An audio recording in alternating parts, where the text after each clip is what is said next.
Reports, debates, exclusives, RTS நிகழ்ச்சிக்கு உங்களை வரவேற்பதில் மகிழ்ச்சி. இன்றைய விவாதங்களுக்கான தலைப்புச் செய்திகளை முதல்ல பார்த்துடலாம்.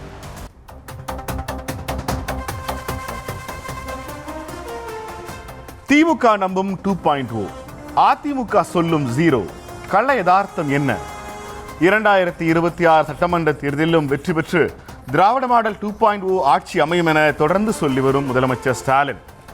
தேர்தல் களத்தில் முதல்வர் மு.க. ஸ்டாலினுக்கு 2.0 கிடைக்காது, வெறும் 0 தான் கிடைக்கும் என எதிர்க்கட்சித் தலைவர் எடப்பாடி பழனிசாமி விமர்சனம். 2026 தேர்தலில் அதிமுகவை விட தாவேக அதிக வாக்குகள் பெறும் என சொல்லும் காங்கிரசின் பிரவீன் சக்கரவர்த்தி.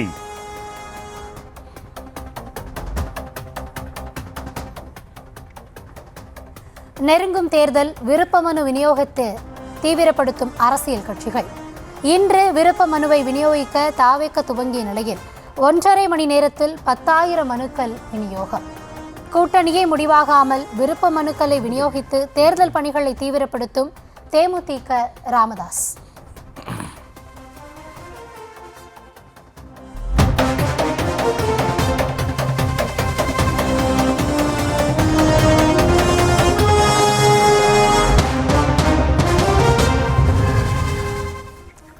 தேர்தல் நெருங்கிட்டு இருக்கு.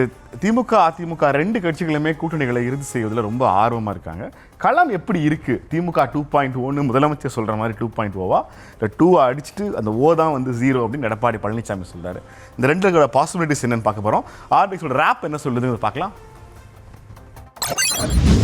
திராவிட மாடல் 2.0 ஆட்சி அமையும் என மேடைதோறும் நம்பிக்கையை வெளிப்படுத்தி வருகிறார் முதல்வர் மு.க. ஸ்டாலின். 2026 சட்டமன்ற தேர்தல் நெருங்கிவிட்ட நிலையில் அரசியல் கட்சிகள் தேர்தல் பணிகளை துரிதப்படுத்த துவங்கிவிட்டன. தன்னுடைய ஆட்சியில் அதிகப்படியான மக்கள் நல திட்டங்களை செயல்படுத்தியுள்ளதாக தெரிவிக்கும் முதல்வர் மு.க. ஸ்டாலின், தமிழ்நாட்டு மக்கள் 2026லும் திமுகவுக்கு வாக்களித்து வெற்றி பெற வைப்பார்கள் என்ற நம்பிக்கையை வெளிப்படுத்தி வருகிறார். மறுபுறம் எதிர்க்கட்சி தலைவர் எடப்பாடி பழனிசாமியோ திமுகவையும் முதல்வர் மு.க. ஸ்டாலினையும் கடுமையாக எதிர்த்து வருகிறார். சட்டம் ஒழுங்கு, ஊழல், நிர்வாக சீர்கேடு ஆகியவற்றை சுட்டிக்காட்டி தேர்தல் களத்துக்கு வந்து திமுக ஓட்டு கேட்டால் அவர்களுக்கு 2.0 கிடைக்காது, 0 தான் கிடைக்கும் என்று விமர்சித்து இருக்கிறார் எடப்பாடி பழனிசாமி. ஒரு சிலரின் நாக்கில் தேன் தடவிய வேலைகளை தவிர மக்களின் முன்னேற்றத்துக்காக எந்த திட்டத்தையும் அவர் முன்னெடுக்கவில்லை எனவும் விமர்சித்து இருக்கிறார் எடப்பாடி பழனிசாமி. மீண்டும் திமுக ஆட்சிக்கு வருமா? திமுகவின் முயற்சியை முறியடித்து அதிமுக ஆட்சியை பிடிக்குமா? புதிதாக களத்துக்கு வந்திருக்கும் விஜய் விஸ்வரூபம் எடுப்பாரா? இவற்றை விவாதிக்கிறது இன்றைய ஆர்டிஎக்ஸ்.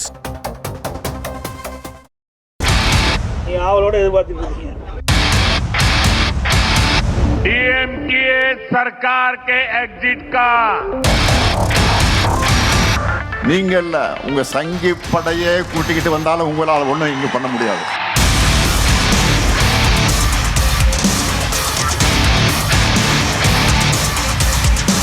நிர்வாக திறமை இருந்தால் எல்லாமே சமாளிக்கலாம். நாங்கள் அடித்து தூள் கிளப்பிட்டு போயிட்டே இருக்கோம்.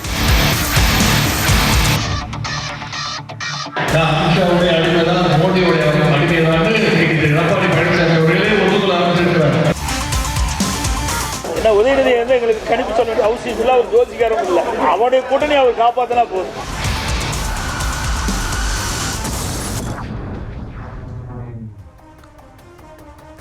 சவாலா சவுடாலா, இந்த மாண்டேஜ் திமுக எங்கே இந்த கேப்ஷன் ரெடி பண்ணுறாங்கன்னு தெரியல.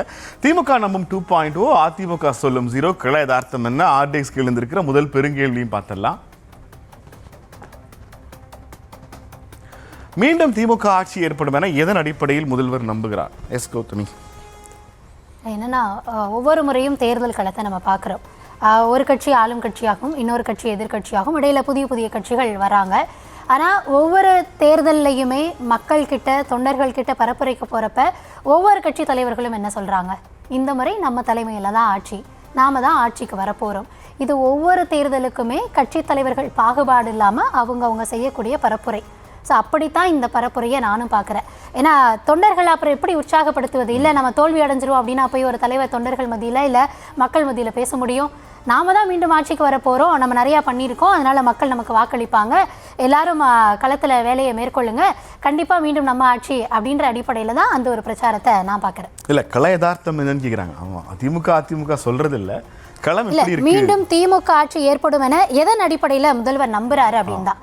ஸோ எதன் அடிப்படையில் நம்புறாரு அப்படின்னா, அந்த நம்பிக்கை அதையெல்லாம் தாண்டி ஒரு தலைமை அப்படி போய் பிரச்சாரம் பண்ணிட முடியாதுல்ல. களத்தில் வந்து இருக்கு இல்லை யதார்த்தம் என்னவா இருக்கு அதையெல்லாம் தாண்டி தங்களுடைய தொண்டர்களுக்கு ஒவ்வொரு தலைவரும் என்ன பரப்புரை மேற்கொள்ள முடியும்?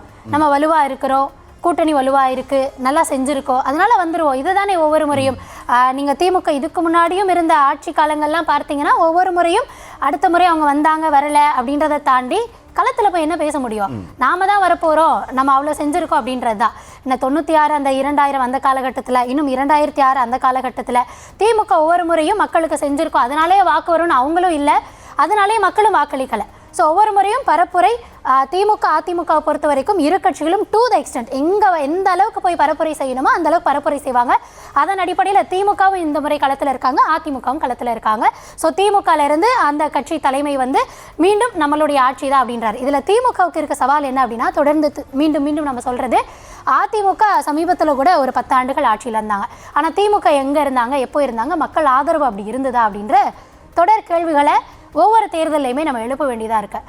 அப்படி இருக்கக்கூடிய சூழலில் மு.க. ஸ்டாலின் அவர்கள் முதன்முறை முதலமைச்சர், முதன்முறை இரண்டாவதாக திமுகவை ஆட்சி கட்டில் அவருடைய தலைமையில் உட்கார வைப்பாரா அப்படின்ற ஒரு கேள்வி இருக்கிறப்போ, இருக்கக்கூடிய வரலாறுகள் திமுகவுக்கு என்ன மாதிரியான சாதகத்தை ஏற்படுத்தியிருக்கு, இதையெல்லாம் தாண்டி ஒரு மிகப்பெரும் என்ன சொல்கிறது களத்தில் ஒரு பாய்ச்சலை அவங்க கொடுக்க வேண்டியதாக இருக்குது.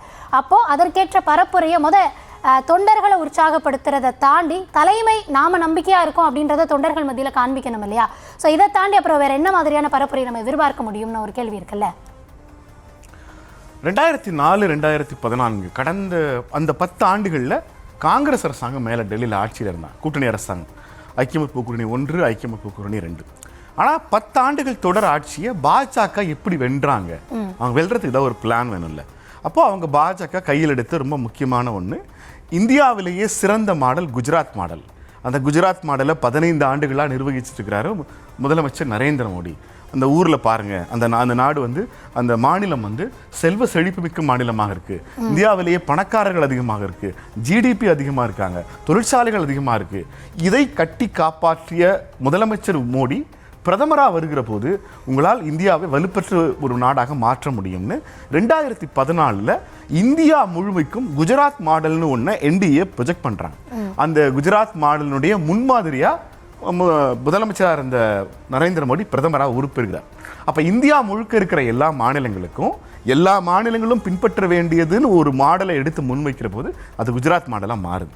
14க்கு பிறகு ஆட்சிக்கு வர்றாங்க பாஜக.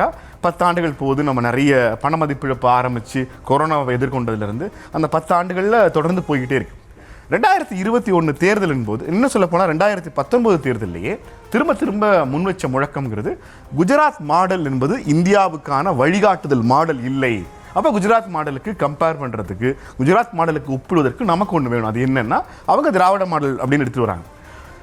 திராவிட இயக்கத்தை துவங்கி வைத்த அண்ணா சொல்லாத, கலைஞர் சொல்லாத இந்த திராவிட மாடல்ங்கிற வார்த்தையை ஏன் இந்த அரசு சொல்ல வேண்டி வந்ததுன்னா, அவங்க இந்தியாவுக்கு வழிகாட்டுவதற்காக திராவிடத்தை உருவாக்கலை. ஆனால் இந்தியா தொடர்ந்து வழி நடத்திட்டு இருக்காங்கிறது வேற விஷயம்.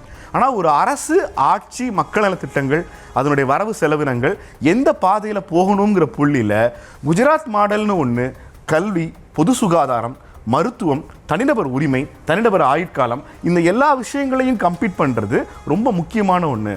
பணக்காரங்க எப்படி பணக்காரங்க ஆனாங்க, எந்த தொழிற்சாலைகள் அதிகமாச்சுங்கிறது இல்லை, உங்கள் எல்லா ஊர்களுக்கும் ரோடு போய் சேர்ந்திருக்கா, உங்கள் எல்லா வீடுகளுக்கும் கரண்ட் வந்து சேர்ந்திருக்கா, உங்கள் எல்லா வீடுகளுக்கும் குடிநீர் வந்து சேர்ந்திருக்கா, ஒரு வீட்டுக்கு குறைந்தபட்சமாக எல்லோருக்கும் கல்வி கிடைத்திருக்கிறதா, அடிப்படையில் உங்கள் எல்லாருக்கும் வேலை கிடைச்சிருக்கா, இவற்றையெல்லாம் பார்க்க வேண்டிய ஒரு மாடலை அறிமுகப்படுத்த வேண்டிய தேவை தமிழ்நாட்டுக்கு இருந்துச்சு. அவங்க திராவிட மாடல் ஒன்று எடுத்துட்டு வராங்க. இப்போது இந்தியா முழுக்க இருக்கிற மற்ற எல்லா மாநிலங்களுக்கும் 2 மாடல் தான் முன்மாதிரி. ஒன்று குஜராத் மாடல், இன்னொன்று திராவிட மாடல். இப்போ 2021 ஆட்சிக்கு வந்த பிறகு மு.க. ஸ்டாலின் அவரது ஆட்சியை திமுக ஆட்சின்னு சொல்லலை, ஸ்டாலின் ஆட்சின்னு சொல்லலை, அவர் திராவிட மாடல்னே திரும்ப மெயின்டைன் பண்ணுறார். இப்போ திராவிட மாடலுங்கிறது எதை குறிக்கிறதுனா, அது திமுகவை குறிக்கல. ரொம்ப முக்கியமான ஒன்று, குஜராத் மாடலுக்கு எதெல்லாம் எதிர்காரணிகளாக இந்த ஆப்போசிட் ஃபேக்டராக இருந்தோ அதெல்லாம் திராவிட மாடல்னு சொல்கிறார். திராவிட மாடலை திமுக தான் செய்ய முடியுமானா இல்லை, திராவிட மாடலை கேரளாவில் செய்ய முடியும், ஆந்திராவில் செய்ய முடியும், தெலுங்கானாவில் செய்ய முடியும். தமிழ்நாட்டில் அறிமுகப்படுத்தப்பட்ட ஒரு காலை உணவு திட்டத்தை பஞ்சாபில் போய் அவங்க அறிமுகப்படுத்துகிறாங்க, தெலுங்கானாவில் அறிமுகப்படுத்துகிறாங்க. கல்வியை சிறந்த தமிழ்நாடு நிகழ்ச்சிக்கு வந்த தெலுங்கானா முதலமைச்சர் நாம இதே மாதிரி ஒன்று அங்கே செய்யணுங்கிறாங்க. அப்போது தமிழ்நாட்டினுடைய ஒரு ஆட்சிங்கிறது தமிழ்நாட்டுக்கானதல்ல, அது இந்தியாவுக்கானதுங்கிற புள்ளியிலிருந்து அவங்க திராவிட மாடலை எடுக்கிறாங்க. இப்போ இந்த திராவிட மாடல் ஜெயிச்சுச்சா இல்லையான்னு ஒரு கேள்வி வருகிற போது எந்த புள்ளியிலிருந்து குஜராத் மாடலுக்கு எதிராக திராவிட மாடலை முன் வச்சாங்களோ அந்த புள்ளிகள் இன்னமும் அப்படியே இருக்கு. நீங்க ஒன்றிய அரசினுடைய யூனியன் கவர்மெண்டோட எல்லா ஸ்டாட்டிஸ்டிக்ஸ்லையும், எல்லா மனிதவள குறியீடுகள்லையும், எல்லா பொருளாதார குறியீடுகள்லையும் இந்தியாவினுடைய தலை சிறந்த கல்வி நிலையங்கள், இந்தியாவில் இருக்கிற தொழிற்சாலைகள், இந்தியாவில் இருக்கிற பெண்களினுடைய அதிகார பங்கு, இந்தியாவில் இருக்கிற பெண் முனைவர்கள்னு நீங்கள் எந்த பட்டியல் எடுத்தாலும் குஜராத் மாடலை விட ஒரு படி மேலே, இன்னும் சொல்ல போனால் 2 படி மேலே திராவிட மாடல் நிற்கிது. இது ஒன்றும் புது விஷயம் இல்லை, புதுசாக இவங்க எதையும் செஞ்சிடல. ஏற்கனவே இருக்கிற சமூக நீதி ஆட்சியில் எல்லோருக்கும் எல்லாமுங்கிற விஷயத்தை கொண்டு போய் சேர்க்குறாங்க. இந்த புள்ளியிலேருந்து திமுக கூட்டணி என்ன செய்கிறாங்கன்னா, இது திராவிட மாடல் ஆட்சி, இந்த ஆட்சியை அடுத்த 5 ஆண்டுகளுக்கு தொடர்கிற போது தான் இந்த திராவிட மாடல் 2.0 தேவை என்னன்னா, எப்போது $1 ட்ரில்லியன் தமிழ்நாடு ஒரு பொருளாதார இடத்தை அடைய போகுதுங்கிற கேள்வி வருகிற போது இந்த 5 ஆண்டுகள் பத்தாது, அடுத்த 5 ஆண்டுகள் இருந்தால் மட்டும்தான் இந்த 10 ஆண்டு தொலைநோக்கு பார்வையில் திராவிட மாடல் என்ன செஞ்சதுன்னு காமிக்க முடியும். ஏன்னா குஜராத் மாடல்னு நரேந்திர மோடிக்கு அவங்க சொல்கிறதுக்கே 3 டேர்ம்ஸ் நரேந்திர மோடி அங்கே சிஎம்மாக இருந்தார். ஸோ 3 முறை முதலமைச்சராக இருந்து நரேந்திர மோடி குஜராத்துக்கு செய்ய முடியாத ஒன்றை ஒரு முறை முதலமைச்சராக இருக்கிற ஸ்டாலின் திராவிட மாடலுங்கிற அடிப்படையில் தமிழ்நாட்டை அவர் இந்தியாவுக்கு எடுத்துக்காட்டுகிறார்னு சொல்கிறேன். தமிழ்நாட்டு தேர்தல்களில் ஜெயிக்க முடியுமா இல்லையாங்கிறது இல்லை, இந்தியாவின் மற்ற மாநிலங்களுக்கு வழிகாட்டுகிற இடத்துக்கு திராவிட மாடல் போயிருக்கு. அந்த புள்ளியிலிருந்து 2.0 அமைக்க முடியும் அப்படிங்கிற ஒரு கோட்டை போட்டு அந்த கோட்டில் இருந்து அவங்க நகர ஆரம்பிக்கிறாங்க. அதற்கு ஏற்ற மாதிரி அவங்களுடைய தேர்தல் வேலைகளையும் பார்க்க ஆரம்பிக்கிறாங்க. இந்த திராவிட மாடல் 2.0ங்கிறது ஒரு கட்சியினுடைய ஒரு தத்துவத்தினுடைய சொந்தம் இல்லை, இந்தியா முழுமைக்கும் குஜராத் மாடல்னு நீங்கள் சொல்கிறது ஒரு மாநிலத்தை நிர்வகிப்பதற்கான ஸ்கேல் இல்லை அப்படிங்கிற பொருளிலிருந்து எடுக்கப்படுகிறது. இல்லை, இப்போ நீங்கள் குறிப்பிட்டதில் அங்கே குஜராத் மாடல் இந்தியாவுக்கான மாடலாக இருந்ததா அப்படின்னா அது ஒரு கேள்விக்குள்ளாக்கப்படுது. அதே மாதிரி திராவிட மாடல் அப்படின்னு திமுக சொல்லும் பொழுது நீங்களே குறிப்பிடுறீங்க, இது இங்கேருந்து சமூக நீதி அப்படின்றத ஒவ்வொரு கட்சிகளும் இங்கே ஆண்ட கட்சிகள் மாறி மாறி அது முன்னெடுத்துட்டே வராங்க அப்படின்றது.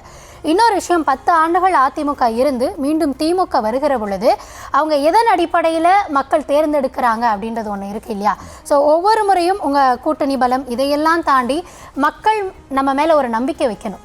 அந்த நம்பிக்கையை வச்சு நீங்கள் வந்தால் இதெல்லாம் எங்களுக்கு செய்வீங்க, அதனால நாங்கள் உங்களை கொண்டு வரோம் அப்படின்ற ஒரு நம்பிக்கையின் அடிப்படையில், ஏன்னா என்னோட தேவையை நீங்கள் பூர்த்தி செய்கிறீங்க அப்படின்னா தான் நான் உங்களுக்கான வாய்ப்பு தருவேன்.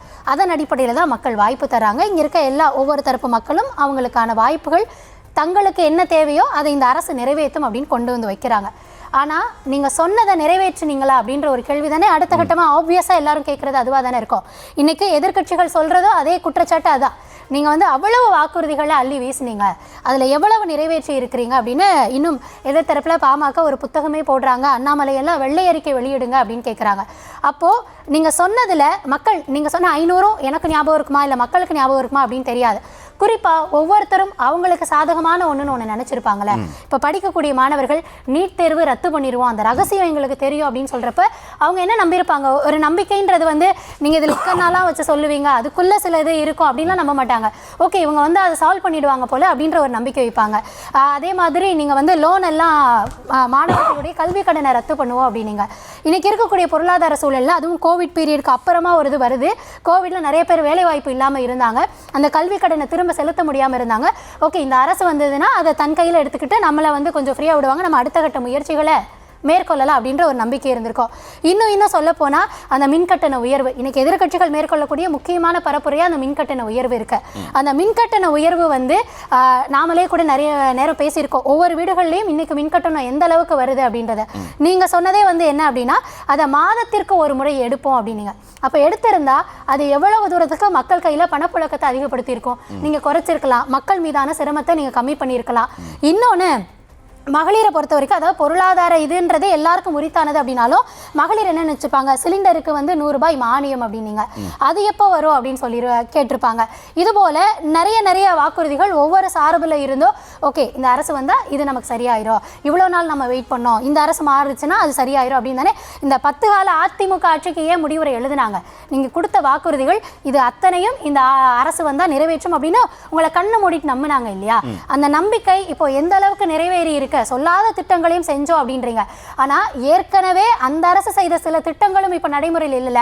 தாலிக்கு தங்கம் வழங்குற, இன்னைக்கு தங்கத்தோட விலையை பாக்குறப்போ அடேங்கப்பா இனிமேலாம் நம்ம யோசிச்சு பார்க்க முடியுமா அப்படின்றது இருக்கு. இனிமே கல்யாணத்துக்குள்ள எல்லாரும் மஞ்சள் கயிறு தான் கட்டிட்டு போகணுமா அப்படின்ற ஒரு நிலை இருக்கு. இது அன்னைக்கே உணர்ந்து அவங்க அதற்கான திட்டங்கள்லாம் தீட்டியிருந்தாங்களே, அந்த திட்டங்கள் ஏன் கைவிடப்பட்டது? இன்னைக்கு இருக்கக்கூடிய பொருளாதார சூழல்ல அதாவது வருமானத்துல இன்னும் பின்தங்கினவங்களுக்கு அது எவ்வளவு மிகப்பெரிய ஒரு உதவியா இருந்திருக்கும். இதுபோல பல திட்டங்கள் இன்னைக்கு மாணவிகளுக்கு நம்ம வந்து மாதம் 1000 ரூபாய் கொடுக்குறோம் அப்படின்னாலும் உயர்ந்திருக்கக்கூடிய தங்கத்தின் விலையை ஒப்பிட்டு பாருங்க, அது எந்த அளவுக்கு அது கை கொடுக்கக்கூடியதா இருந்திருக்கும். இப்படின்னு இந்த அரசு திட்டங்கள் மொத்தமாவே செயல்படுத்தல அப்படின்னு நான் சொல்லல. ஆனா மக்கள் பெரிதும் எதிர்பார்த்த திட்டங்களை ஏன் செயல்படுத்தல? அது ஏமாற்றம் தானே. நம்பி ஏமாந்துருக்காங்க. இன்னும் எதிர்க்கட்சிகள் கூட போய் பொய் வாக்குறுதிகளை நீங்க கொடுத்தீங்க அப்படின்ற வாதத்தையும் முன்வைக்கிறாங்க. நீங்க என்னதான் நீட் விலக்கை பொறுத்த வரைக்கும் நாங்க நடவடிக்கை எடுத்திருக்கோம், உச்சநீதிமன்றம் போயிருக்கோம், அங்க வரல அப்படின்னாலும் அதே தானே அதிமுக செஞ்சுச்சு. நீங்க வந்து ரகசியம் தெரியும்னு சொன்னீங்களே, அந்த ரகசியம் என்னன்றப்ப ஆட்சிக்கு வந்து நீ செய்யறோம்னு சொன்னீங்களே, அப்பயும் பாஜக தான் இருந்தது, இப்பயும் பாஜக தான் இருந்திருக்கு. எந்த வகையில அவர்களை விட நீங்க மேம்பட்டவர்களா இருக்கீங்க? எந்த வகையில அவங்கள விட நீங்க சொன்னதை நிறைவேற்றி இருக்கீங்க அப்படின்ற கேள்விதானே முன்வைக்கப்படும். தேர்தல் அறிக்கைகளில் சொல்லப்படுகிற விஷயங்களை ஒரு ஆட்சி செய்யலைன்னா அந்த ஆட்சியை மக்கள் விமர்சிப்பாங்க, கண்டனம் தெரிவிப்பாங்க, நம்பிக்கை இல்லைனா தூக்கி எறிவாங்க. அது வந்து ஒரு ரொம்ப இயல்பான ஒன்று. ஆனால் என்னுடைய கேள்வி, தேர்தல் அறிக்கைகள்ங்கிறது நாங்கள் ஆட்சிக்கு வந்தால் சாத்தியப்படுத்தக்கூடிய விஷயங்களை செய்வோங்கிறதான். 2011-16 ஜெயலலிதா ஆட்சி காலத்தில் சொல்லப்பட்ட தேர்தல் அறிக்கையில் எவ்வளவு பெர்சன்டேஜ் செஞ்சாங்க? அப்போ அவங்க செய்யல. ஆனாலும் அந்த பெர்சன்டேஜ் நம்ம பேச வேண்டியது இல்ல, அத சொல்ல வரேன். இல்ல கல்வியில நான் முடிச்சிரேன். இல்ல முடிக்கிறேன். நீங்க எல்லாரும் பேசுனீங்க. 2011-2016ல ஜெயலலிதா ஒரு தேர்தல் வாக்குறுதி கொடுத்து வர்றாங்க.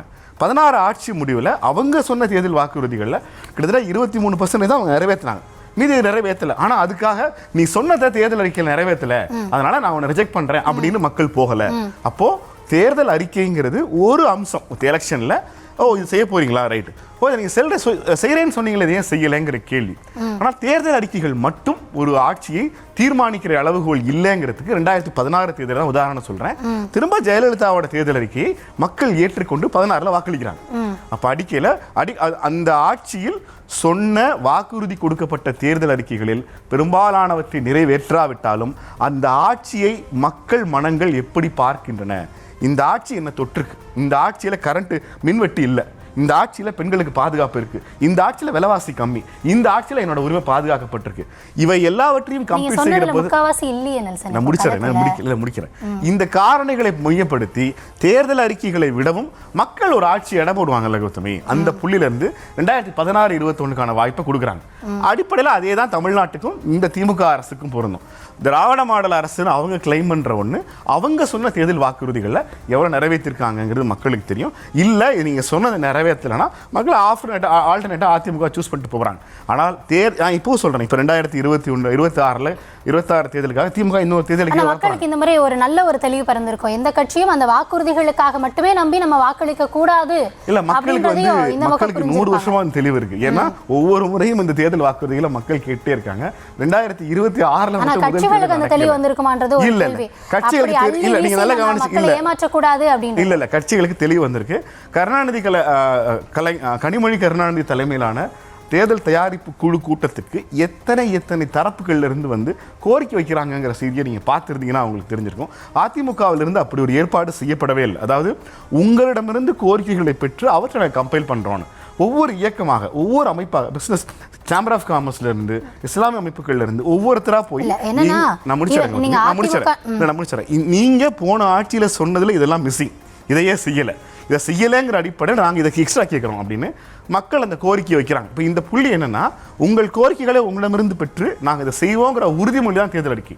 அதை செய்ய முடியறதுக்கு செய்ய முடியாததுக்கான பல காரணங்கள் இருக்கு. நீங்கள் அதில் ஒரே ஒரு லைன் சொன்னீங்க, நீட் தேர்வை ரத்து செய்யணும்னு ஒரு ரகசியம்னு சொல்லி அதை செய்யலைன்னு. உண்மையில் நீட் தேர்வை ரத்து செய்வதற்கு ரகசியம் இருக்குதுன்னு சொல்லி அதை நாங்கள் ஆட்சிக்கு வந்தால் தான் அந்த ரகசியம்னு உதயநிதி சொன்னது வந்து ரொம்ப ஏற்கக்கூடிய ஒரு வாதம் இல்லைங்கிறது நான் இதுக்கு முன்னாடி சொன்னேன், இப்பவும் சொல்கிறேன். ஆனால் நீட் தேர்வை ரத்து செய்வோம் அப்படிங்கிறது எப்போ நாங்கள் ஆட்சிக்கு வந்தான்னு காங்கிரஸ் திமுக கூட்டணி சொல்வதற்கும், நீட் தேர்வை ரத்து செய்வோம் பாஜக கூட்டணியில தான் இருக்கோம், ஆனா நாங்க சொன்னா பாஜக செய்யாது, ஆனால் நாங்க சொல்றோம் நீட் தேர்வை ரத்து செய்வோம்னு சொல்றதுக்கு ஒரு டிஃபரன்ஸ். எனக்கு வேணா ஞாபகம் இல்லாம இருக்கலாம், நீங்க சொல்லுங்க, இந்த நீட் அந்த முன்மொழிவு, அந்த வரைவு முன்மொழியப்பட்டது இல்லைன்னா அது தயாரிக்கப்பட்டது, அந்த முதல் நீட் தேர்வு நடந்தது, இதெல்லாம் யாருடைய ஆட்சியில? நான் இப்பவும் சொல்றேன், சிதம்பரம் உள்துறை அமைச்சராக இருக்கிற போது அனைவரும் இந்தியா மாநிலம் முழுக்க ஹிந்தி நிவாஸ் கொண்டாடணும் அறிக்கை விடுறாரு. சிதம்பரத்துக்கு தெரியாதா தமிழ்நாடு இந்திய எதிர்ப்பு மாநிலம்ங்கிறது? ஒரு அரசு யூனியன் கவர்மெண்ட்ல ஃபார்ம் பண்ற கவர்மெண்ட், அவங்க பாஜக காங்கிரஸ்ங்கிறது பிரச்சனையே இல்லை. அவர்கள் ஒருபோதும் மாநில நலனை ஏற்கவே மாட்டார்கள். அந்த நான் முடிச்சிடுறேன். நீ ஒரு கேள்வி கேட்குறீங்க, அந்த கேள்விக்கு பதில் சொல்லுங்க. அடிப்படையில் இந்த நீட்டை அவங்க கொண்டு வருகிற போது இந்த தமிழ்நாட்டில் அந்த நீட்டு கொண்டு வரப்படாது, அங்கே ஏற்றுக்கொள்ள மாட்டோங்கிற குரலை திரும்ப முன்வைக்கிறாங்க. இன்னொன்று, ஒரு கட்சி தவறு செய்கிற போது ஆமா அது செஞ்ச தவறுன்னு அவங்க ஒத்துக்கிட்ட பிறகு அந்த தவறை நீ செஞ்சியான்னு கேட்கறது வந்து ரொம்ப மோசமான. ராகுல் காந்தி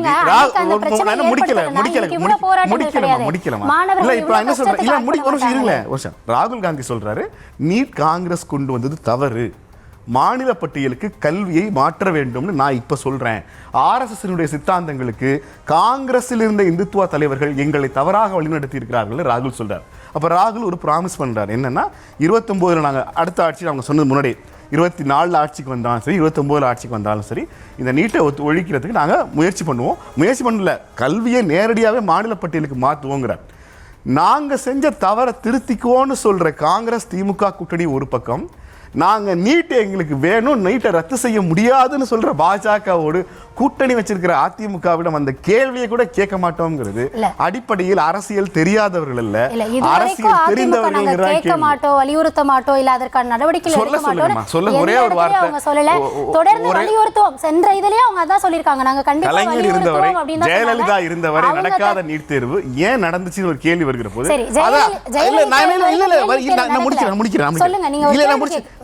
கலைஞர் இருக்கிற போதும் ஜெயலலிதா இல்லாத போதும் நடந்த நீட் தேர்வு, எடப்பாடி இருக்கிற போது நடக்கிறது, இப்ப ஸ்டாலின் இருக்கிற போது நடக்குது. நான் முடிக்கிறேமா? இப்ப ஸ்டாலின் இருக்கும் போது நடக்குது. ஆனா இப்ப ஸ்டாலினுக்கு வந்து பாஜக கூட்டணியில இல்ல, ஆனா எடப்பாடி பாஜக கூட்டணியில இருக்கார். ஒரே ஒரு வார்த்தை, 2026 அதிமுக பாஜக கூட்டணி ஆட்சிக்கு வந்தால் நீட் தேர்வு ரத்து செய்யப்படும்னு பாஜகவை நீங்க சொல்ல வச்சாதான் நீட் பற்றி கேள்வி கேட்பதற்கு அதிமுக தரப்புக்கு அருகதை இருக்குன்னு நான் சொல்றேன். இல்ல என்னன்னா கொண்டு வந்தது நாங்க, ஆனா தப்பு செஞ்சுட்டோம். அதுக்கப்புறம் முடிக்கிறேனே, நீங்க பேசுனீங்கல்ல, என்ன இடையில வராதுனீங்க, நீங்களும் வராதீங்க, நான் பேசிடுறேன். என்னன்னா கொண்டு வந்தது நாங்க, அதை நிறைவேற்றது நாங்க, அதுக்கப்புறமா முதல் முறை தேர்வு நடத்தினது நாங்க, இதுக்கப்புறம் உச்சநீதிமன்றம் ஒரு தடை போடுது இல்லையா, அதுக்கப்புறம் தேர்வு நடக்கல. 2017 மீண்டும் நடக்கிறப்போ ஜெயலலிதா அவர்கள் உச்சநீதிமன்றத்தில் ஒரு கல்வியாண்டுக்கு விலக்கு வாங்குறாங்க. அந்த விலக்கு வாங்கினதுக்கு அப்புறமா அது நடக்கல. மீண்டும் எடப்பாடி தலைமையிலான அரசு அதற்கான முயற்சிகள் எடுக்கிறாங்க. உச்சநீதிமன்றம் இதற்கு மேல விலக்கு அளிக்க முடியாது அப்படின்றாங்க. தொடர்ந்து இந்தியாவில் எல்லா மாநிலங்கள்லையும் அது அமலுக்கு வருகிறது. அதனை அடுத்து தொடர்ந்து நீங்க சொல்ற மாதிரியே தமிழகம், கேரளம், மேற்கு வங்கம் இது எல்லாமே இன்னுமே ஸ்டில் அவங்க நீட்டுக்கு எதிராக போராடிக்கிட்டு இருக்கோம். அதில் அதிமுகவினுடைய நிலைப்பாடு எனக்கு தெரிந்து எந்த வகையிலையுமே அவங்க நீட் வந்து வேணும் அப்படின்னு சொல்லல. இதை நாங்க வந்து நீட் வந்து விலக்கு வாங்குறதுல நாங்க தொடர்ந்து எங்களுடைய அழுத்தத்தை நாங்க தொடர்ந்து மத்திய அரசு கொடுத்துட்டே இருக்கோம். நீங்க எதுல அழுத்துறீங்களோ அந்த அளவுக்கு அழுத்தம் தான் அவங்களுக்கு. சட்ட ரீதியாக நீங்க என்ன நடவடிக்கை எடுக்கிறீங்களோ அதே நடவடிக்கை அதிமுக எடுக்கிறீங்க. எந்த வகையிலும் அதிமுக எடப்பாடி பழனிசாமி இப்ப வரைக்கும் பாஜக அப்படி ஒரு கோரிக்கையே வைக்கல. பாஜக அதை பத்தி பேசவே இல்லை. 2024 நீட் தேர்வு இருக்கும்னு சொல்லி அண்ணாமலை என்டிஏ பிரச்சாரம் பண்ணார். அவர் கிடைச்ச 18% ஓட்டு நீட் வேணுங்கிறதுக்கு. 2024 எடப்பாடி கூட்டணியில் இல்லை, 26 கூட்டணி தானே. ஒரு வார்த்தை ரகசியம் என்னன்னு திமுக ஆட்களை நோக்கி கேட்க தெரிஞ்ச ஆட்களுக்கு நீட் வேணாம், நீட் இல்லைனாதான் கூட்டணி வைப்போம்னு சொல்ல தெரியல. முற்றிலுமா ஒரு நம்பிக்கை ஏற்படுத்தி நாங்க எல்லாத்தையும் இது பண்ணிடுவோம் அப்படின்னு, அதாவது அப்ப நீட் கொண்டு வந்ததும் தவறு, அதை இது பண்ணிடணும் அப்படின்றீங்க. இப்பயும் 2021 நீங்க ரகசியம்னு சொல்லி ஆட்சிக்கு வந்துருவீங்க, அதுவும் தப்பு அப்படின்றத நீங்க சொல்லுவீங்க. ஒவ்வொரு முறையும் செய்துவிட்டு தப்பு அப்படின்னு நீங்க உணரும் வரைக்கும் இங்க பாதிக்கப்படுறது யாரா இருக்காங்க? இதையெல்லாம் அதுக்கு தானங்க மக்கள் உங்களை நம்பி உங்களை கொண்டு வந்தாங்க. ஆனா உங்களால முடியலன்றீங்க. அப்ப நீங்க ஆளும் கட்சியாக இருந்தாலும் உங்களால ஒண்ணும் செய்ய முடியாது. எதிர்கட்சி தான் செய்யணும் அப்படின்னு. அப்ப நீங்க ஆளும் இருக்க வேண்டாம். எடப்பாடி பழனிசாமி நீட்டை ரத்து பண்ணுவாங்க தரப்புல இருந்து அவங்க பேசி அவங்க வேணா நீட்டுக்கு விலக்குக்கு வாங்கி கௌதமி எல்லா விஷயங்களுக்கும் பதில் சொல்லுவாங்க. பாஜக அதிமுக கூட்டணி அப்படி ஒரு கோரிக்கையை செய்யவே செய்யாது. அதனால இன்னும் அவங்களுடைய தரப்புல வாக்குறுதிகள் முழுமையா வரல. இல்ல நீங்க சொல்லுங்க, நீங்க இப்ப சொல்லுங்க இந்த அவையில பாஜக அதிமுக மீட்டிங் எதுவும் நான் போல நெல்சன் நான் என்ன சொல்றேன், நானும் பாஜக அதிமுக மீட்டிங் போல நான் சொல்றேன், அவங்க பண்ண மாட்டாங்க. அவ்வளவுதான் அடிப்படையில தான் நான் பேச முடியும். குறைந்தபட்சமாக தனது தேர்தல் அறிக்கையிலாவது அதிமுக நீட்டை விலக்குன்னு சொல்ல வரல. 2 கட்ட தேர்தல் அறிக்கை அதிமுக 2 கட்ட தேர்தல் அறிக்கை போட்டாங்க. அதிமுக 2 கட்ட தேர்தல் அறிக்கையில நீட் பத்தி அதிமுக பேசவே இல்லை. ஏன் பேசல நம்ம கேட்கல. நீங்க அதிமுகவோட தேர்தல் அறிக்கை பாத்தீங்களா? அதிமுகவோட தேர்தல் அறிக்கை பாத்தீங்களா? அதிமுகவோட தேர்தல் அறிக்கை நீங்க என்ன பண்ணீங்க? அதிமுகவோட தேர்தல் அறிக்கை பாத்தீங்களா இல்லையா? அந்த 2 கட்ட தேர்தல் அறிக்கையில எங்கயா நீட் வார்த்தை இருக்கா? முழுசா அவங்க தேர்தல் அறிக்கை வெளியிட்டுட்டாங்களா? 5 வாக்குறுதி கொடுத்திருக்காங்க. இனிமே இன்னும் வருதுல வராது நான் சொல்றேன். பாஜக செய்யும் பாவம். இல்ல வரல அப்படின்ற நீங்க இஃப் கண்டிஷன் போட்டு என்ன பேச சொன்னா அதுல என்னால பேச முடியாது.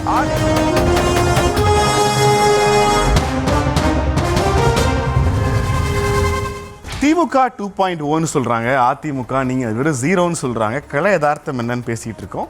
தற்போது நம்முடைய செய்தியாளர் பாரி கார்த்திக் விருதுநகர்ல இருக்கிறாரு. திமுக அவனுடைய இளைஞரணி மாநாட்டுக்கு ஏற்பாடு பணிகள் இருக்கிறாரு. என்ன திமுக எப்படி எலெக்ஷனுக்கு ரெடி ஆகிட்டு இருக்காங்க அப்படிங்கிற கேள்வி கேட்கலாம். வணக்கம் பாரி.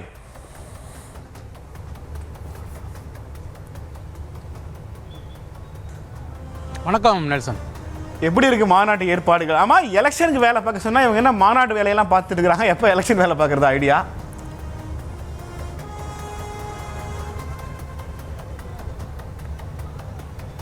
இல்லை நெல்சன், திமுகவை பொறுத்த வரைக்கும் இந்த 2026 தேர்தலுக்கு மைக்ரோ லெவல் பிரச்சாரங்கிறது நடைபெற்றுக்கிறது. குறிப்பாக இந்த பிஎல்சின்னு ஒன்று போட்டாங்க, அதாவது பூத் லெவல் கமிட்டி அப்படின்னு. இந்த பூத் லெவல் கமிட்டி என்னன்னா சராசரியாக 100 வாக்காளர்களுக்கு ஒரு பொறுப்பாளர்னு ஒரு பிஎல்சியும் ஒரு மகளிர் அணி பொறுப்பாளரும் ஒரு இளைஞர் அணி பொறுப்பாளரும் போட்டிருக்காங்க. கூட ஒரு தகவல் தொழில்நுட்ப அணியை சேர்ந்த நிர்வாகியும் போட்டிருக்காங்க. அவங்க என்ன பண்ணுறாங்க, அங்கே ஏற்கனவே இருக்கக்கூடிய BL2 கூட ஒவ்வொரு பூத் லெவல் கமிட்டிலையும் தங்களோட பிரச்சாரத்தை தொடர்ச்சியாக நடைபெற்றிருக்காங்க. குறிப்பாக தமிழகம் முழுக்க இந்த பிரச்சாரங்கள் வீடு வீடாக திண்ணை பிரச்சாரங்கள் போல நடைபெற்றிருக்கிறது. தொடர்ச்சியாக தேர்தலுக்கான பணிகளை திமுக கடந்த 2 மாதங்களுக்கு முன்னாகவே இந்த BLC என சொல்லக்கூடிய இந்த பூத் லெவல் கமிட்டி மூலமாக தொடர்ச்சியாக நடைபெற்றுறாங்க. இந்நிலையில் மாநாடுகள் மூலியமாகவும் மகளிர்களும் இளைஞர்களும் திமுகவிற்கு பின்னால் அணிதிரண்டு நிற்கிறார்கள் என்பதை காட்டுவதற்காகத்தான் தற்போது திமுக தொடர்ச்சியாக பல்வேறு மாநாடுகளை, குறிப்பாக ஏற்கனவே திருவண்ணாமலையில் நடந்த வட தமிழ்நாட்டினுடைய இளைஞரணி பொறுப்பாளர்கள் மாநாடு, தற்போது விருதுநகரில் நாளை நடைபெற இருக்கக்கூடிய இந்த தென்மண்டல நிர்வாகிகளுடைய மாநாடு, அதே போல ஏற்கனவே டெல்டா மண்டல மகளிர் மாநாடு, மேற்கு மண்டல மகளிர் மாநாடு என இந்த மகளிரும் இளைஞர்களும் திமுகவிற்கு பின்னால் அணிதிரண்டு நிற்கிறார்கள் என்பதை தமிழகத்திற்கு காட்டுவதற்காக இந்த மாநாடு திமுக சார்பில் முன்னெடுக்கப்பட்டுகிறது. 2 விஷயம். ஒன்று, மகளிருக்காக இந்த மாநாடு எதற்கு அப்படின்னா, மகளிருக்கு தொடர்ச்சியாக தமிழக அரசு ஆட்சிக்கு வந்த 4 ஆண்டுகளாக பல்வேறு திட்டங்களை செயல்படுத்திட்டு வராங்க. புதுமை திட்டமாக இருக்கட்டும், அதே போல் மகளிருக்கான இலவச பேருந்து பயணமாக இருக்கட்டும், அதே போல் மகளிருக்கான கலைஞர் உரிமை தொகையாக இருக்கட்டும், தொடர்ச்சியாக மகளிர் அவருடைய சுய உதவி குழுக்களுக்கு வழங்கப்படக்கூடிய கூட்டுறவு சொசைட்டிகள் மூலம் வழங்கப்படக்கூடிய உதவித்தொகைகள் மற்றும் கடன்களாக இருக்கட்டும், மானியங்களாக இருக்கட்டும். எனவே மகளிருக்கு இந்த அரசு செய்யக்கூடிய சாதனைகளை ஒரு ஒன்று கூடல் என்ற அடிப்படையில் அது ஒரு மிகப்பெரிய விழாவாக முதலமைச்சருக்கு நன்றி தெரிவிக்கும் வகையில் திமுகவினுடைய மகளிர் அணி அந்த மாநாட்டை முன்னெடுக்கிறார்கள். அதே போல இளைஞர்களுடைய மாநாடு ஏன் இங்கு தேவைப்படுகிறது என்றால், தொடர்ச்சியாக திமுகவை பொறுத்த வரைக்கும் கடந்த 4 ஆண்டுகளில் இதுவரை 3 மாநாடுகள் நடைபெற்றிருக்கிற சேலம், திருவண்ணாமலை, நாளை தினம் விருதுநகர். ஏன் இளைஞர்கள் மாநாடு நடைபெறுகிறது தேவை என்றால், ஒட்டுமொத்த இளைஞர்களுமே திமுகவிற்கு பின்னால் அணிதிரண்டு நிற்கிறார்கள். வேறு யாரு பின்னாடியும் இளைஞர்கள் நிற்கவில்லை. தமிழகத்தினுடைய இளைஞர்கள் திமுக பின்னாடி தான் 5 லட்சம் நிர்வாகிகளோடு உதயநிதி ஸ்டாலின் அவர்களுடைய பின்னால் நிற்கிறார்கள் என்பதை காட்டுவதற்காக மட்டும்தான் இந்த மாநாடு மிகப்பெரிய அளவிற்கு தொடர்ச்சியாக நடைபெற்றிருக்கிறது. இன்னும் சொல்லப்போனால் இந்த இளைஞரணி மாநாடு இன்னும் டெல்டாவில் நடைபெற வேண்டிய தேவை இருக்கிறது, மேற்கு மண்டலத்தில் நடைபெற தேவை இருக்கிறது. பொதுவாக ஒரு நிர்வாகிகள் இளைஞர் நிர்வாகிகள் இதுவரை 12,600 நிர்வாகிகள் தான் ஒட்டுமொத்தமாக தமிழ்நாட்டில் இருந்தாங்க. ஆனால் கூடுதலாக சமீப காலமாக கடந்த 6 மாதங்களாக பூத் லெவல் வரைக்கும் இணையமைப்பாளர்கள், துணை அமைப்பாளர்கள் என போடப்பட்டு வட்டம், ஒன்றியம், போரூர் பகுதி கழக துணை அமைப்பாளர்கள் கிட்டத்தட்ட 5 லட்சம் பேர் தமிழகம் முழுக்க நிர்வாகிகளாக மட்டுமே போடப்பட்டு ஒட்டுமொத்த 5 லட்சம் நிர்வாகிகள் திமுக இளைஞரணிக்கு பின்னால் நிற்கிறார்கள் என்பதை அடையாளப்படுத்தவும், அதே போல ஒட்டுமொத்த தமிழகத்திற்கும் மட்டுமல்ல புதிதாக கட்சி துவங்கியவர்களுக்கு இளைஞர்கள் திமுக பின்னாடி தான் இருக்கிறார்கள் என்பதை உறுதிப்படுத்தவும் இந்த மாநாடு தேவைப்படுகிறது. நெல்சன், கேள்வி என்னன்னா, இது எலெக்ஷன் டைம்ல கூட்டணி கட்சிகள்கிட்ட பேச்சுவார்த்தை நடத்தணும், சீட் அலோகேஷன்ஸ் இருக்கு, இது இல்லாமல் முதலமைச்சர் டெய்லி அரசு நிகழ்ச்சிகளில் கலந்துக்கிட்டு இருக்காரு. ஆனால் இது எல்லாத்தையும் தாண்டி ஒரு எலெக்ஷன் நெருக்கத்தில் தொடர்ச்சியாக இத்தனை மாநாடுகள்ங்கிறது அந்த கட்சி நிறைய சோர்வாக்கிறாதா? எப்போ பார் மாநாடு நடத்திக்கிட்டே இருக்கீங்களே, எப்போ எலெக்ஷன் வேலை பார்க்குற ஐடியா இருக்கு உங்களுக்கு?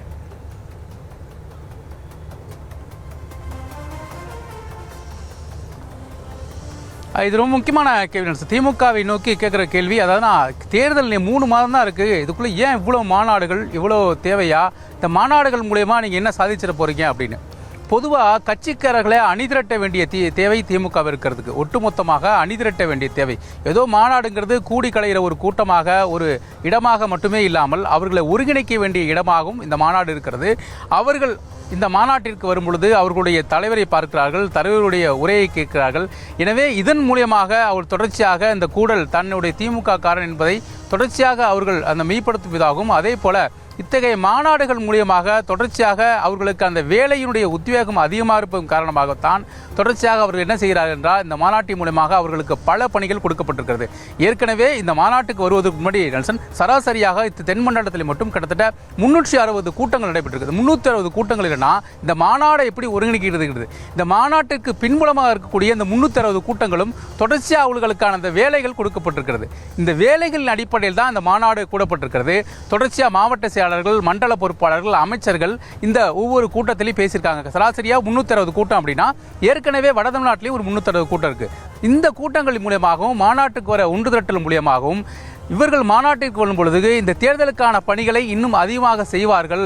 அவர்கள் தன்னை ஒரு என்ன சொல்றது, ஒரு மிகப்பெரிய ஒரு கட்சியினுடைய பின்புலத்தில் நாம் மீண்டும் வெற்றி பெற வேண்டும் என்ற அடிப்படையில் அதற்கான பணிகளை அவர்கள் முன்னெடுத்து செல்வார்கள். ஒரே ஒரு நோக்கத்தில் தான் திமுக இந்த மாநாடை நடத்துகிறது. அது மட்டுமல்ல, ஒட்டுமொத்த எதிர்க்கட்சிக்கும் திமுக தாங்கள் யார், தொடர்ச்சியாக இந்த தேர்தல் களத்திலும் இந்த மாநாட்டு களத்திலும் இந்த அரசியல் களத்திலும் நாங்கள் எவ்வளவு பெரிய சக்தி என்பதை நிலைநிறுத்துவதற்காகவும் இந்த மாநாடு அவர்களுக்காக தேவைப்படுகிறது. ஒரு பெருங்கூட்டத்தை கூட்டி எதிர்க்கட்சிகளுக்கு அடையாளப்படுத்த வேண்டிய தேவை வருகின்ற தேர்தலில் திமுகவிற்கு இருப்பதாக உணர்கிறார்கள். அதன் அடிப்படையில் தான் இத்தகைய மாநாட்டுகளை தொடர்ச்சியாக நடைபெறுகிறார். இது மட்டும் இல்லை, இன்னும் 4 மாநாடுகள், பாகம்பூர் மாநாடு, இன்னும் 4 மாநாடு இந்த பிப்ரவரி மாதத்திலே இருக்கு நெல்சன். இப்போ நம்ம தொடர்ந்து பார்க்கிறப்போ நீங்களே சொன்னீங்க, இந்த இளைஞர்கள் மகளிர் மாநாடு அப்படின்றது இந்த முறை அதிக கவனம் பெற்றதா, அவங்க அதிக கவனம் செலுத்துறாங்க.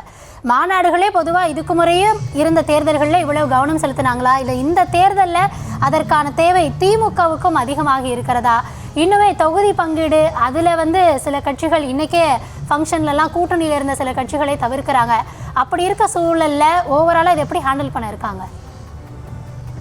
இல்லை, இன்னும் இந்த கேள்வி நான் சுருக்கி இருக்கிறேன். கூட்டணி பேச்சுவார்த்தை ஆரம்பிச்சா பஞ்சாயத்து பெருசாயிருங்கிறதுக்காக மாநாட்டு பணிகளுக்கு போய் கௌதமி, திமுகவை பொறுத்த வரைக்கும் எல்லா வேலைகளும் முடிவெற்றன. குறிப்பாக ஒரு சிஎம்க்கு முன்னாடி சராசரியாக 234 தொகுதிக்கும் ஒரு தொகுதிக்கு 3 பேர் வீதம் லிஸ்ட் தயார் செய்யப்பட்டிருக்கிறது. அந்த 3 பேரில் ஒரு 40 தொகுதிக்கு மேலே இளைஞரணி நிர்வாகிகளும் இருக்கிறாங்க. கிட்டத்தட்ட 234 தொகுதிகளுக்குமே திமுகவினுடைய வேட்பாளர் தயார் செய்யப்பட்டு முதலமைச்சர் முன்னிலையில் இருக்கிறது. ஒரு வேலையை மிகப்பெரிய அளவுக்கு முடிச்சிட்டாங்க. கிட்டத்தட்ட 6 மாதங்களாக இதுக்கான பணிகள் நடைபெற்றுச்சு.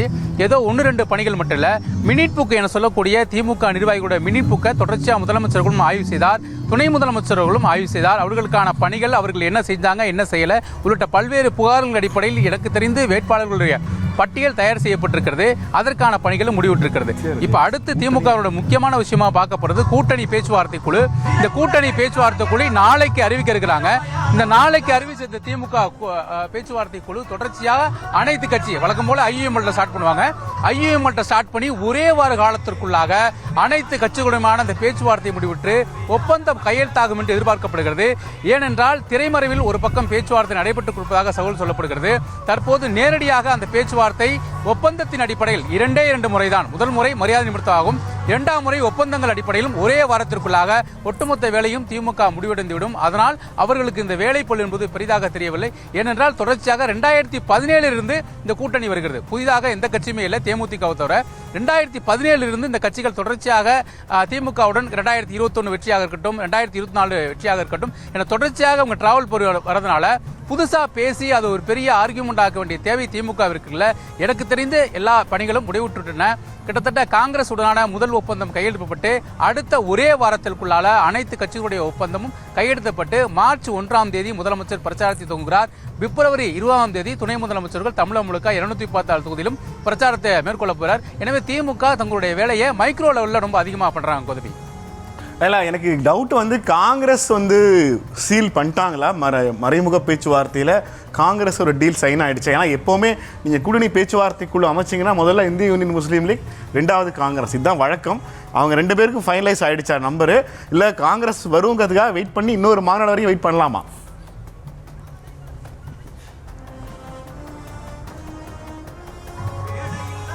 இல்லை, நமக்கு தெரிந்த தகவலின் அடிப்படையில் நாம் விசாரித்த வரைக்கும் காங்கிரஸ் உடனான பேச்சுவார்த்தை தொடர்ச்சியாக நடைபெற்று வருகிறது. காங்கிரஸ் உடனான பேச்சுவார்த்தை மேல்மட்டம் அளவில் நடைபெற்று வருகிறது. அவர்கள் கூட்டணியை விட்டு வெளியே போவதற்காகவோ அவர்கள் கூட்டணியை விட்டு இந்த தேர்தலில் நாங்கள் அதிக இடம் தருகிறார்கள் என்று வேறு கட்சிக்கோ நோக்கி அவர்கள் பயணிக்கவில்லை அப்படிங்கிறது தான் தெரியுது நெல்சன். இப்போ முழுக்க 2026 சட்டமன்ற தேர்தலில் திமுகவோட தான் அவங்க பயணிக்கிறாங்க. இடம்ங்கிறது அவங்க சற்று கூட குறைய கேட்குறாங்கன்னு எதிர்பார்க்கப்படுது. சராசரியாக போன தடவை 25 கேட்டு பெற்றாங்க.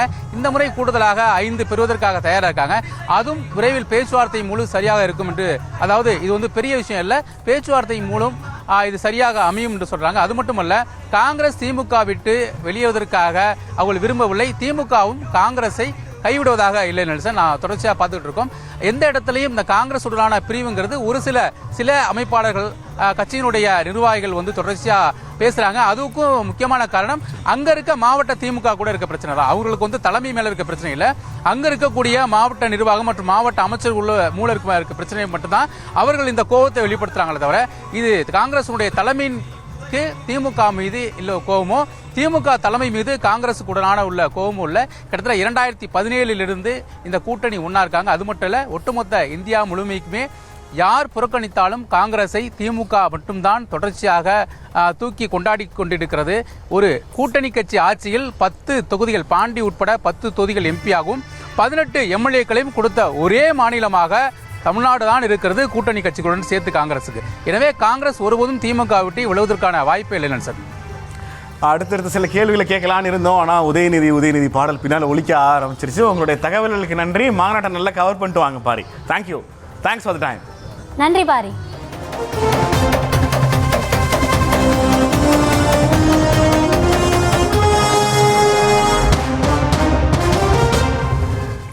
RDXற்கு மீண்டும் வரவேற்கிறோம். இன்றைக்கு முதல் தலைப்பை நம்ம பேசுகிறதே திமுக நம்பக்கூடிய 2.0, ஆனால் அதிமுக அது 0 ஆகும் அப்படின்னு சொல்லியிருக்காங்க. களத்தில் யதார்த்தம் என்னவா இருக்குது அப்படின்ற தலைப்பில் பேசிகிட்டு இருக்கோம். இரண்டாவது பெரும் கேள்வி என்ன அப்படின்னு பார்க்கலாம். திமுகவை வீழ்த்தி அதன் 2.0 நம்பிக்கையை தகர்க்கும் அளவுக்கு அதிமுக கூட்டணி வலுவாக இருக்கிறதா அப்படின்றதுலேருந்து, ஸோ அதிமுகவையும் தாண்டி அதிமுக கூட்டணி வலுவாக இருக்கா அப்படின்ற கேள்வி தான். இதுக்கு முன்னாடி EPS அவர்களுடைய அறிக்கை ஒன்று இருக்குது, அதை பார்க்கலாம்.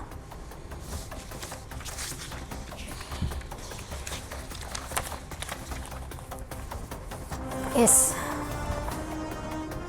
5 ஆண்டுகளில் தமிழகத்தில் எந்த வளர்ச்சி திட்டங்களையும் நிறைவேற்றாமல் மக்களுக்கு அல்வா கொடுத்துள்ள பொம்மை முதலமைச்சர் மு.க. ஸ்டாலின் அப்படின்னு கண்டனம் சொல்லியிருக்காரு. ஆணைக்கு அறம் என்றால் குதிரைக்கு குர்ரம் என்று சொல்வதையும், பட்டுக்கோட்டைக்கு வழிகேட்டால் கொட்டைப்பாக்கின் விலை சொல்வதையும் வாடிக்கையாக கொண்டிருக்காங்க தமிழகத்தின் பொம்மை முதலமைச்சர் அப்படின்னு சாடியிருக்காரு. கடந்த காலத்தில் அதிமுக ஆட்சி அதிகாரத்தில் ஸ்டிக்கர் ஒட்டுறதையே வழக்கமாக கொண்டிருக்காங்க அப்படின்றதையும் சொல்லியிருக்காரு. அது மட்டும் இல்லாமல் 2021 தேர்தல் நேரத்தில் கொடுத்த 525க்கும் மேற்பட்ட வாக்குறுதிகளில் ஒரு பங்கு கூட அவங்க நிறைவேற்றலை. திமுகவின் உருட்டுக்கடை அல்வா அப்படின்னு அந்த வாக்குறுதிகளை எல்லாம் சொல்லியிருக்காரு.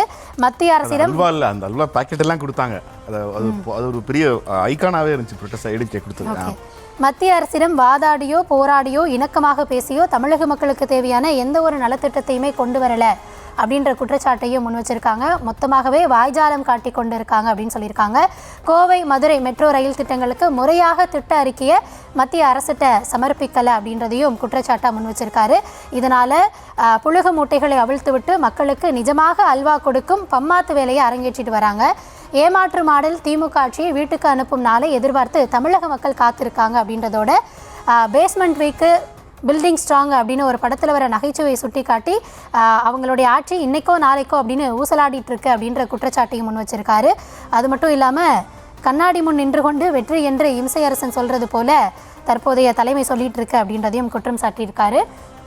அது மட்டும் இல்லாமல் இன்னும் பல குற்றச்சாட்டுகளையுமே அவர் இந்த அறிக்கையில் முன் வச்சிருக்காரு. அவர் எதிர்க்கட்சி தலைவர் சில குற்றச்சாட்டுகளை முன் வச்சிருக்காரு. ஆளும் தரப்புல இருந்து துணை முதலமைச்சர் அவர்கள் பேசியிருக்காங்க. அவர் என்ன பேசியிருக்காரு? எதிர்கட்சி தலைவர் எடப்பாடி பழனிசாமி இந்த பட்ஜெட்டை வரவேற்றிருக்கிறார். தமிழ்நாட்டுக்கு ஒரு திட்டமும் கொடுக்காத ஒன்றிய அரசுடைய பட்ஜெட்டை எதிர்கட்சி தலைவர் எடப்பாடி பழனிசாமி அவர்கள் வரவேற்றிருக்கிறார். அது மட்டும் இன்னைக்கு நாம தான் அவரை கிண்டல் வச்சு பேசிட்டு இருந்தோம். அடிமை அதிமுக, அடிமை எடப்பாடி பழனிசாமி. இப்போ அவரே அதை பெருமையாக சரவசிருக்கிறார். ஆமா, நான் அடிமை தான், நான் பாஜகவுடைய அடிமை தான், நான் அமித்ஷாவுடைய அடிமை தான், மோடியோடைய அடிமை தான் இன்னைக்கு எடப்பாடி பழனிசாமி அவர்களே ஒப்புக்கொள்ள ஆரம்பிச்சிருக்கிறார். ஸோ ரெண்டு தரப்புல இருந்தும் மாறி மாறி குற்றச்சாட்டுகள். இப்போ நம்ம கேள்வி எழுப்பினதே என்ன அப்படின்னா, அதிமுக கூட்டணி இவங்களை தகர்க்கிற அளவுக்கு வலுவாக இருக்கா அப்படின்னு.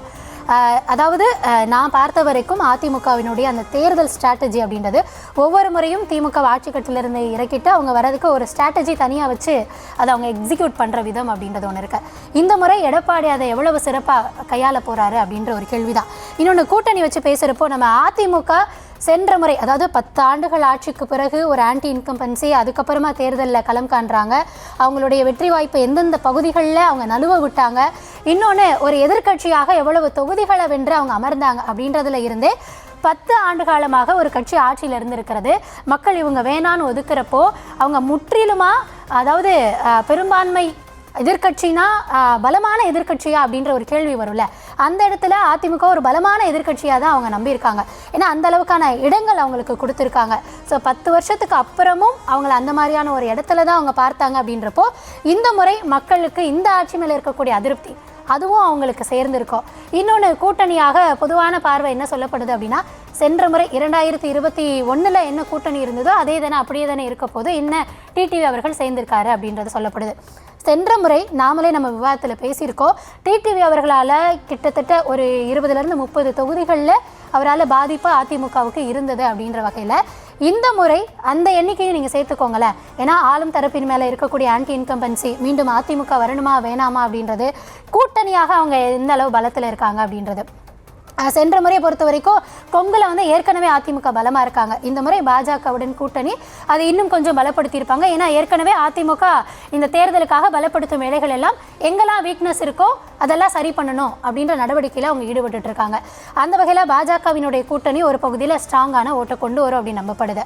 அதே மாதிரி நார்த்தை பொறுத்த வரைக்கும் அன்புமணி அவர்கள் அங்கே கூட்டணியில் இருக்காரு.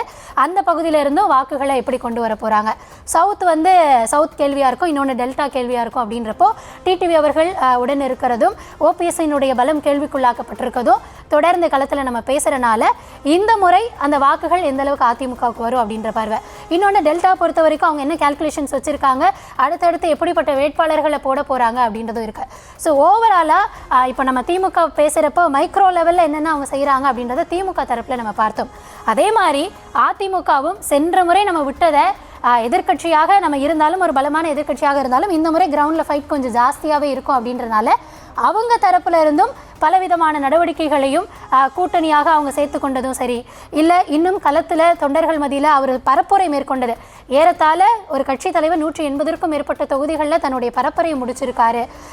இன்னும் மனு வாங்குறது, அதாவது மகளிர் அணி அந்த கூட்டம் நடத்துறது, அவங்க கூட கலந்து ஆலோசனை செய்கிறது, தொண்டர்களை உற்சாகப்படுத்துறது. ஸோ ஓவராலாக அதிமுக அவங்க தரப்பில் இந்த ஃபைட்டை எப்படியெல்லாம் எதிர்கொள்ளலாம் அப்படின்றதுக்கு அவங்களும் எக்யூப்டாக ரெடியாக இருக்காங்க அப்படின்னு நான் பார்க்குறேன். நீங்கள் சொன்ன ஒரு விஷயத்தில் 2021 தேர்தலை சந்திக்கிற போது அப்போது எதிர்கட்சி திமுகவோட நம்பர் தெரியுமா? 101. அதாவது எதிர்கட்சிங்கிறது கிட்டத்தட்ட ஆளுங்கட்சிக்கு நிகராக போய் நின்ற இடம் 2021. ஒரு எதிர்கட்சிங்கிறது என்னன்னா அதுல இருக்கு இல்லையா, 2வது முறை ஆட்சியை தவற விட்டு அதுல ஒரு எதிர்கட்சி, அதற்கு பிறகும் மக்கள் எதிர்கட்சியாக அப்படி பார்க்க ஏன் அதை பார்க்க முடியாதுன்னா, 10 ஆண்டுகள் ஜெயலலிதா ஆட்சி செய்திருந்தால் அது 10 வருஷம் ஆண்டு இன்கம்பன்சி, 10 வருஷம் எடப்பாடினா கூட பரவாயில்ல. 5 ஆண்டுகள் ஜெயலலிதா, 4 ஆண்டுகள் எடப்பாடிங்கிறது, கடைசி 4 ஆண்டுகள் தான் அது எடப்பாடி. அது எடப்பாடியினுடைய இல்லை, நான் ஒரு படி இன்னும் மேலே போகிறேங்க ஒத்துமி. 2011-16 ஆட்சியை விடவும் 16-21 ஆட்சி பெட்டரான ஆட்சி. 2011-16 ஜெயலலிதா ஆட்சியை விடவும் 16-21 எடப்பாடி ஆட்சி ஓரளவுக்கு பெட்டரான ஆட்சி. அதனால தான் 2011 அதற்கு முந்தைய ஜெயலலிதா எதிர்க்கட்சியாக போது கிடைக்காத ஒரு நபர் எடப்பாடி பழனிசாமி கிடைச்சிது. அதில் நமக்கு சிக்கல் வந்து எடப்பாடி பழனிசாமிக்குமான சிக்கல்ங்கிறது மேலே இருக்கிற யூனியன் கவர்மெண்ட்டோட ஃபண்ட் அலோகேஷனில் ஆரம்பித்து அவங்களோட ஒத்துழையாமை மட்டும்தான். இந்த தேர்தலில் அதிமுக கூட்டணி கடந்த 10 மாதங்களில் நம்ம சொல்லிட்டு இருந்த பலவீனமான சூழலில் இப்போ இல்லை. 10 மாதங்களில் யாருமே இல்லைங்கிறத தாண்டி கூட்டணியை உருவாக்கிட்டாங்க. இந்த கூட்டணிகளுக்குள் ஓட் டிரான்ஸ்ஃபர் நடக்குமாங்கிறது மட்டும்தான் என்னுடைய சிக்கல். இப்போ திமுக காங்கிரஸ் ஒருவேளை சேர்ந்தா கூட இவ்வளவு சிக்கல்களுக்கு பிறகு, இவ்வளவு அடிதடிகளுக்கு பிறகு அந்த கூட்டணிக்குள்ள ஒரு ஓட் டிரான்ஸ்ஃபர் இதில் 2 ப்ராப்ளம் எனக்கு இருக்குது. ஒன்று, சவுத் ஆக்சுவலாக டிடிவி பார்த்துக்குவாருங்கிறதுக்கான பதில் அவர் பார்த்துக்குவார்.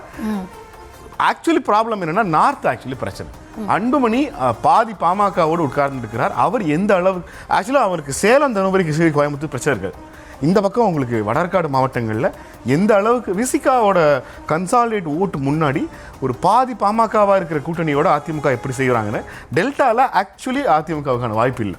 நீங்கள் உண்மையிலே தமிழ்நாட்டில் ஒரு இடத்துல திமுக கூட்டணி ரொம்ப உறுதியாக இருக்காங்கன்னா அது டெல்டா. அதற்கு பிறகு தான் டெல்டா, சென்னை இந்த ரெண்டுமே வந்து திமுக கூட்டணிக்கு வரும். வெஸ்ட் வந்து போன முறை இடத்த விட கூடுதலான இடங்கள் எடுக்கிறதுக்கு கூட வாய்ப்பு இருக்குது. இந்த எல்லாமே தாவேக்காங்கிற ஃபேக்டரை கன்சிடர் பண்ணாமல் சொல்லப்படுகிற விஷயங்கள் மட்டும்தான். எஸ், ஸோ இன்னும் தாவேக்கா என்னென்ன தாக்கங்களை ஏற்படுத்த போகிறாங்க அப்படின்னா அதை நம்ம தனியாக இன்னொரு டாப்பிக்காக தான் பேசணும். ஸோ அடுத்த டாபிக் போயிடலாம் அப்படின்னு நினைக்கிறேன். தொடர்ந்து கட்சிகள் வந்து தொண்டர்கள்கிட்ட இருந்து, அவங்க கட்சி நிர்வாகிகள்கிட்ட இருந்து யாரெல்லாம் விருப்ப மனு வாங்கணுமோ விருப்ப மனு வாங்கிக்கலாம் அப்படின்ற அறிவிப்பு வழியாக இருக்கிறது. அதன் அடிப்படையில் கட்சிகளோட இந்த விருப்ப மனு அறிவிப்பு வந்து சீரியஸா இல்லை சடங்கா அப்படின்றதுலேருந்து முதல் பெரும் கேள்வி என்ன அப்படின்றத பார்க்கலாம்.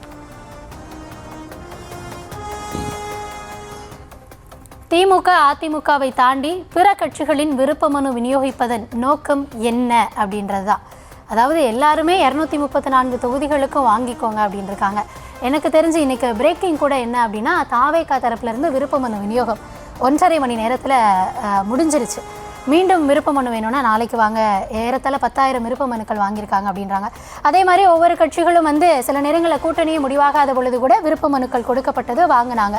ஆனால் ஒவ்வொரு கட்சியிலையும் அந்த விருப்ப மனுக்கான தொகை இருக்குல்ல, அந்த தொகை வந்து என்னை பொறுத்த வரைக்கும் நான் அதை எப்படி பார்க்குறேன் அப்படின்னா, ஒரு கட்சி நிதியாக திரட்டப்படுகிறதோ அப்படின்ற ஒரு பார்வை உள்ளது. அந்த வகையில் பார்க்க வேண்டியதாக தான் இருக்கும். ஏன்னா இப்போ தேமுதிக வாங்குறாங்க, ராமதாஸ் தரப்புலேருந்து வாங்குறாங்க, எல்லா தரப்புலேருந்தும் அவங்க கூட்டணியில் போய் தான் கலந்துக்க போகிறாங்க. அவங்களுக்கான இடங்கள் எவ்வளோ ஒதுக்கப்படுது அப்படின்னாலும் கூட 234 தொகுதிகளுக்கும் அப்படின்றது அந்த 10,000 15,000 அப்படின்ற அந்த பெரும் தொகையை வந்து கட்சி நிதியாக தான் பார்க்க வேண்டியதாக இருக்கும் அப்படின்றது. ஆனால் இன்றைக்கி நம்ம பிரேக்கிங் பார்க்குறப்ப தாவேக்கால இவ்வளோ பேரா, அப்போ எவ்வளோ நிதி அப்படின்ற ஒரு கேள்வி வரப்போ என்னன்னு கேட்குறோம். களத்துலேருந்து செய்தியாளர் என்ன சொல்கிறாருன்னா, ஃபார்ம் நீங்கள் 100 ரூபாய்க்கு வாங்கிக்கலாம், அது திரும்ப சப்மிட் பண்ணுவீங்களா, அப்போ தான் நீங்கள் தொகை செலுத்தணும் அப்படின்ற அந்த ஒரு கண்டிஷன் அங்கே இருக்குது அப்படின்றதையும் சொல்கிறாங்க.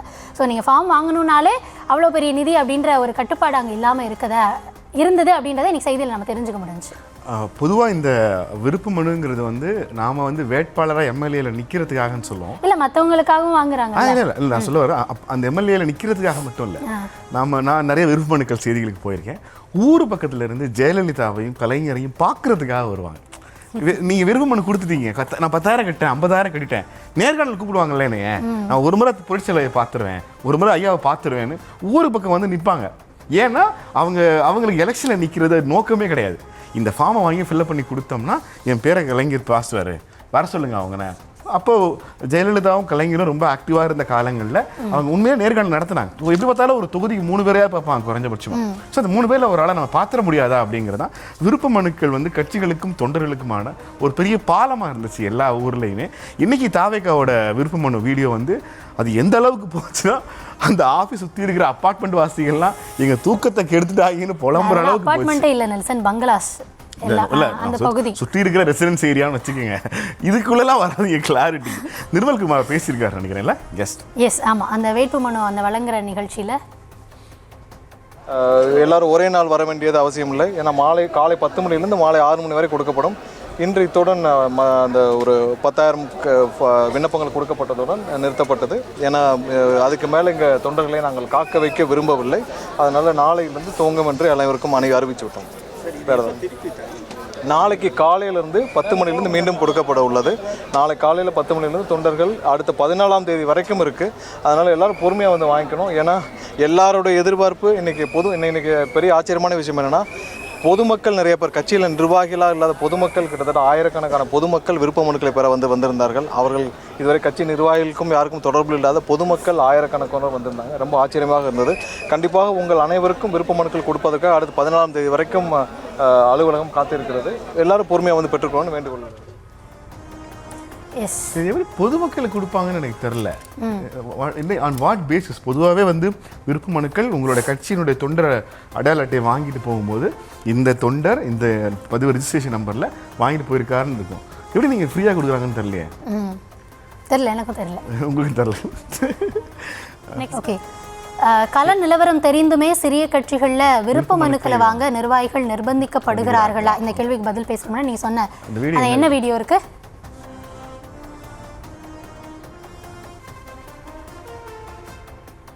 ஓ, விருப்பமான வீடியோ தான். எஸ், ப்ளீஸ் சவுண்ட் வைங்க.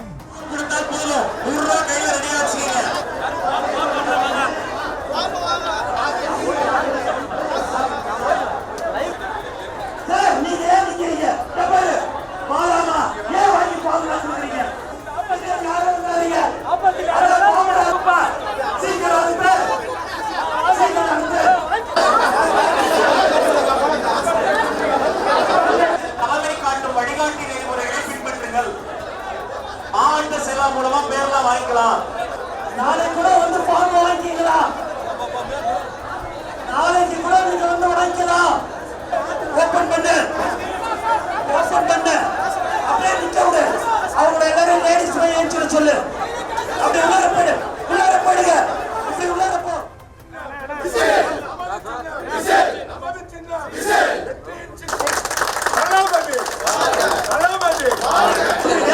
மாவட்ட செயலாளர் கிட்ட கேட்டு அவங்க பேரை வந்து ஃபில் பண்ணிடுங்க.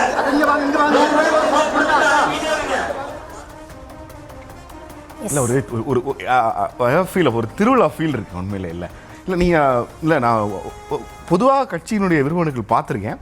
இது ரொம்ப ஒரு உற்சாகம் மிகு, எழுச்சி மிகு, ஆற்றல் மிகுவாக இருக்குது. இவ்வளோ ஆர்வமாக வந்து ஒரு விருப்பமனு வாங்குற காட்சிகளை தமிழ்நாடு தன்னியல்பாக இப்போ தான் பார்க்குது. இன்னும் நிறைய புது புது காட்சிகளை நம்ம வரக்கூடிய நேரத்தில் கண்டிப்பாக பார்க்க தான் போகிறோம். நம்ம அதை பார்க்காம நம்ம நகரவே மாட்டோம், கவலையே வராது. எஸ், இன்னைக்கு ஒட்டுமொத்தமாக 2 தலைப்பில் ஒன்று திமுக நம்பக்கூடிய 2.0, அதிமுக சொல்லும் 0.